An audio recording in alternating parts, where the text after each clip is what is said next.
মাছের ঝোলের তৈরি করছি।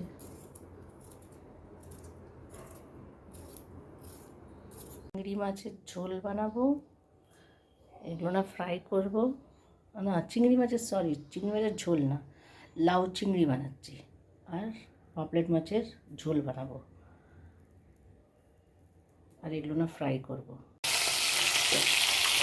তার সাথে ডালটা গরম করেছি, বানানো ছিল সকালবেলা। এখন মাছ ভাজছি, আলু কাটা হচ্ছে এখানে। এই মাছের ঝোল তৈরি হলো। এখন দেখি, এখন লাউ চিংড়ি বানাবো। এবার বোম্বিল ফ্রাই করতে নিয়েছি, আর এইদিকে ঝোলটা হয়ে গেছে।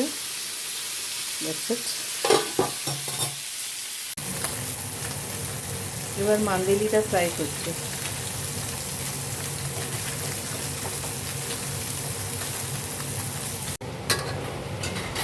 লাউ চিংড়ি